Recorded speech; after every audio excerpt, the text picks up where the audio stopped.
Soalan pertama. Apakah hukum orang Islam bina gereja bagi umat Kristian untuk semayang? Orang Islam bina tempat semayang orang kafir, boleh ke tidak? Kalau di hukum dunia ni semua boleh. Kalau hukum dunia lah, semua boleh. Curi duit orang boleh. Nampak? Kalau hukum nafsu, semua boleh. Tapi kita hidup ni hidup beragama. Agama ni makna peraturan. Orang putih panggil religious, the way of life. Mana cara kita hidup ada peraturan. Itu panggil beragama. Kalau ikut agama, ikut peraturan, Allah yang mencipta kita, maka dia yang mempunyai peraturan. Wallahu khalaqakum wa ma ta'malun. Allah kata Allah yang cipta kamu. Allah yang cipta kita, maka Allah lah yang memiliki peraturan. Maka peraturan Allah paling tinggi. Kita ada banyak peraturan. Peraturan kerajaan, peraturan kilang, peraturan jabatan, peraturan sekolah. Tapi Allah, peraturan dia paling tinggi. Maknanya tidak ada undang-undang yang lain boleh lebih tinggi dari undang-undang Allah. Allah kata, wala ta'awanu 'alal ismi wal 'udwan. Jangan kamu tolong atau kamu share dalam perkara dosa dan permusuhan. Bila sebut dosa, ulama' bersetuju, dosa yang paling besar adalah syirik. Maka membina gereja ialah membina rumah ibadat kafir yang Allah tidak redha dengan kekafiran ini. Kalau dia bina gereja, jawabnya hukumnya haram dan dosa besar. Upah yang didapat adalah haram. Dan jika dia redha, hukumnya murtad wal-iyazabillah. Tapi akhir zaman, orang tak kira bina kuih, bina gereja asal dapat duit. Nampak? Kerajaan pun sama, rakyat pun sama. Jadi buta habis. Duit jadi Tuhan. Betul lah kata Ibrahim ibnu Adham rahimahullahu ta'ala. Likulli ummatin sonam. Wa sanamu hadhil ummah ad-dananir wad-darahim. Semua umat ada berhala. Berhala umat Muhammad ialah duit. Betul sungguh. Apa makna duit jadi berhala, jadi Tuhan? Maknanya duit paling penting dalam kehidupan. Hukum tolak tepi. Fiqh letak belakang. Hadis lain tahun lah. Duit nombor satu. Yang kita tengok dalam kehidupan, tak usah tengok jauh lah, dalam Malaysia lah, dalam masyarakat kita. Orang suruh buat kuil. Dapat kontrak buat gereja. Nampak tak? Agama letak belakang. Tempatnya, orang-orang yang lawang perintah Allah ini, ialah neraka wal-iyazabillah. Jadi gitulah. Ulama' ni dia tak boleh nak sekat orang buat gereja. Dia hanya boleh menyatakan hukumnya haram. Ulama' nak pergi berimpun depan kontraktor apa semua, bukan kerja dia. Dia menyatakan hukum. Kita rakyat dengar hukum. Halal ke haram? Kalau halal nak buat, alhamdulillah. Kalau haram nak buat juga, silakan. Allah dah kata, faman sya'a falyu'min wa man sya'a falyakfur. Barang siapa nak beriman, silakan. Siapa nak kafir dengan Allah, silakan. Nampak? Tak ada masalah bagi Allah. Jadi hukumnya, jangan sekali-kali kita bersekutu, tolong pada perkara haram, pada perkara dosa. Tak usah kata buat gereja. Benda-benda yang kecil lagi pun, kalau benda yang dosa, tak boleh. Apakah baik menunda keislaman seseorang seperti yang barusan kita laksanakan? Bagaimana jika dia meninggal dunia sebelum diislamkan? Padahal sudah berniat dan menghubungi pihak masjid. Kalau ada orang mau masuk Islam, maka segera dibimbing syahadatnya. Asyhadu an la ilaha illallah wa asyhadu anna Muhammadar Rasulullah. Adapun akte bisa menyusul belakangan. Karena mati tidak bawa Orang mati bawa syahadat. maka disyahadatkan aja dia dulu, nanti secara formalitas baru untuk buat akte. Kamu masuk Islam, ya, syahadat, asyhadu an la. Jadi kalau mati setelah itu, insya Allah selamat dari neraka jahanam. Apakah dia zakat pendapatan dalam mazhab Syafi'i? Apakah dia asnaf fi sabilillah boleh ditafsirkan dengan sewenang-wenangnya?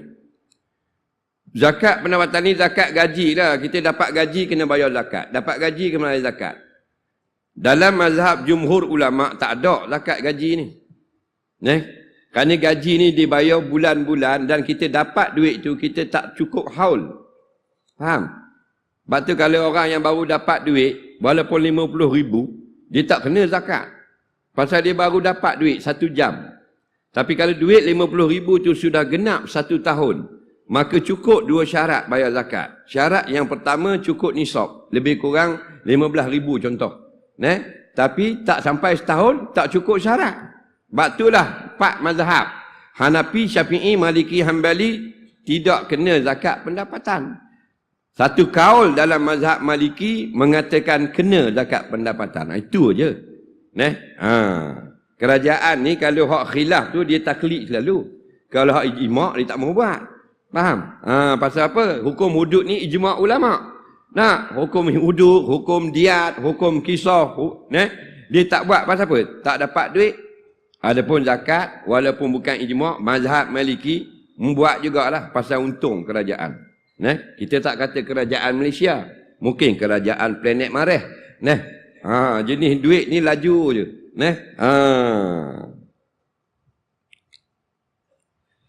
Asnaf fi sabilillah, bolehkah kita tafsir sewenang-wenangnya? Bila sebut asnaf, asnaf ni ialah asnaf zakat lah. Bila sebut asnaf zakat, dia masuk dalam hukum syariat. Bila hukum syariat, tak boleh kita memandang-mandang. Nampak? Sebab itulah, kita sumber kita dua. Dua campur dua. Yang dua, yang pertama Quran dengan hadis. Dan dua lagi ialah ijma' dan qiyas. Ijma' bukan ijma' orang kampung. Bukan ijma' rakyat Malaysia. Bukan ijma' ahli parlimen. Ijma' ini ijma' ulama-ulama sama ada di kalangan sahabat, kalangan tabi'in ataupun zaman-zaman yang kemudian. Dan qiyas, siapa yang qiyas? Bukan geng-geng Facebook kias. Ulama-ulama yang kias. Apabila tidak ada nasnya disebut dengan jelas dalam Quran dan hadis. Maka masuk asnaf zakat, Allah terangkan secara soreh. Dalam Quran 8. Dalam Quran sebut 8 golongan. Maka kadang-kadang memerlukan penjelasan. Jadi ulama memberi penjelasan. Apakah maksud hamba yang dibolehkan terima zakat? Apakah maksud sabilillah? Apakah maksud berhutang? Jadi bila ulama beri pandangan, kadang-kadang pandangan mereka itu sepakat. Dan kadang-kadang pandangan ulama ini berbeza. Maka kita namakan mazhab. Jadi jika mazhab itu mazhab yang mu'tabar, maka kita boleh ikut. Kerana Allah suruh. Fas'alu ahla zikri, ikutlah orang alim. Mana alim yang mu'tabar. Jadi dalam asnaf fi sabilillah ini memang tidak sepakat ulama. Yang sepakat mengatakan yang berperang, mempertahankan Islam, memang sepakat mengatakan memang dapat layak menjadi asnaf fi sabilillah. Dan selebih daripada itu, yang bukan berperang, maka berlakulah pandangan yang berbeza. Sebahagian ulama-ulama mazhab Maliki dan Hanafi mengatakan bukan saja yang berperang, orang yang sebenarnya membuat kerja untuk agama, maka dikira fi sabilillah. Nampak? Sama ada dia mengajar agama, dia belajar agama, sama ada dia mengajar agama tu di pondok, sama ada dia belajar agama tu di pondok madrasah, atau di universiti, asalkan agama Islam, dia termasuk fi sabilillah. Dan ada yang memberi pandangan, orang yang berdakwah, pergi menyampaikan Islam, sampai mengislamkan orang, orang mananya orang kafir, pendalaman, orang asli dan sebagainya, juga termasuk asnaf fi sabilillah. Itu pandangan. Jangan kita sendiri buat pandai-pandai. Mestilah daripada ulama. Nah, sebab kalau daripada kita yang bukan ulama, tidak semestinya salah dan tidak semestinya betul. Kebanyakannya salah. Jadi syadul zara'i, untuk menutup pintu kerosakan, ulama mengharamkan kita orang awam memberikan pandangan-pandangan. Nampak? Macam kata rumah kita lah. Bila paip bocor atau elektrik rosak, anak kita yang tak pandai elektrik pun boleh nak cuba baiki. Boleh, tapi sebaiknya jangan. Takut-takut mati kena karen. Nampak tak? Biarlah tukang dia yang ada pengalaman dan dia tahu selok-belok yang sebenar. Bukan kita benci ke anak kita, tak bagi baiki. Tapi anak kita cuma mana-mana nak try. Kemungkinan jadi arwah sekejap lagi.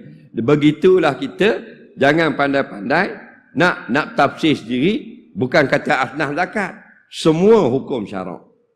Kerana takut saat inilah, termasuk dalam suatu hadis Nabi kata, man fassarul Qur'ana bi ra'i wa fi riwayatin bi la ilmin falyatabawak ma'adahu minan nar.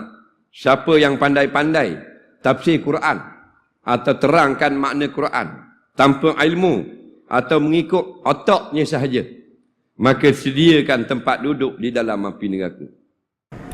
Oleh kawan saya dianjurkan supaya baca doa sendiri-sendiri setiap lepas solat.